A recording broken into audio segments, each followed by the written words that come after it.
You know, sometimes a digital trail doesn't lead to a person. It leads to a question. And tonight, we're following a signal into a story that really blurs the line between a crime scene and a ghost story. The time is 10:35 p.m. A Seattle college student, his name's Ethan Carter, walks out from his campus. and just vanishes. Gone. So, the next day rolls around. He hasn't come home, he's not answering any calls. You can imagine, his family is absolutely frantic. They file a missing person report, and right away the clock starts ticking as police kick off their investigation with the very few details they have. Now, in modern cases, like this one, what's the first step you take? It's almost always the same. Find the phone. And you know what? Police got their first and only lead, and they got it fast. Ethan's phone was still on, and it was pinging a signal from one single solitary location. That signal leads them way out of the city, to this place on the outskirts, an old, deserted warehouse. I mean, this is the kind of spot that just gives you the creeps, you know? Totally forgotten by time, desolate, and unsettling even in the middle of the day. So as they pull up, they see it's a total mess. Overgrown bushes are choking everything, the walls are crumbling down, and the main door, well, it's just hanging open a little bit, almost like a silent invitation into the darkness. The officers head in, real cautious, stepping into this huge, dusty interior. But once they're inside, there's nothing. Absolutely nothing. Just dust and old decaying boxes. There's no sign of a struggle, and definitely no sign of Ethan. And you can just feel the air go out of the room.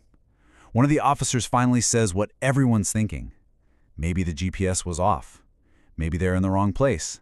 The trail feels like it's gone completely cold. But right then, just as they're about to give up hope, one of them sees it. A faint light cutting through all that gloom. A small electronic glow coming from the floor, way over in the far corner. It's Ethan's phone, just lying there on the concrete, screen still lit up, the GPS map still active. So, okay, they're in the right place, they found his phone. But the most important piece of this entire puzzle, Ethan himself, is just gone. And it's at that moment that another officer, who's been scanning the area with his flashlight, just stops. He's noticed a small detail that doesn't fit. He calls over his superior, and his voice is low and tense. Something is very, very wrong here. In that corner, right near where they found the phone, a patch of the concrete floor just looks different from the rest. It's smoother, a little darker, almost as if the concrete was just recently poured, like a makeshift patch job, covering something up. Well, they don't waste a second. They get the tools and start digging. The sound of metal hitting concrete just echoes in that silent warehouse. And then, after just a few moments, they stop. A human hand, pale and still, emerges from the dirt. And it's not long before they unearth the body of Ethan Carter. Now you'd think this is where the case wraps up, right? Tragic, yeah, but a pretty straightforward homicide. Find the victim, find the killer. But no. This is where the investigation takes a turn into the truly bizarre, where the digital evidence starts to completely defy reality. So get this. The investigators are facing an impossible situation. The medical examiner arrives and gives a preliminary time of death. Ethan Carter has been dead for at least 24 hours, but his phone is right there in their hands, fully charged and perfectly active. It makes zero sense. The timeline is completely impossible. How can a phone belonging to a man who's been dead for over a day still be on and working? And just as they're all grappling with this question, a notification sound cuts the silence. An officer looks down at the phone in the evidence bag.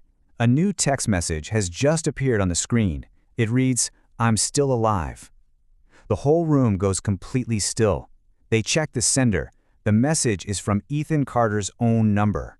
And before anyone can even begin to process that, another one comes through.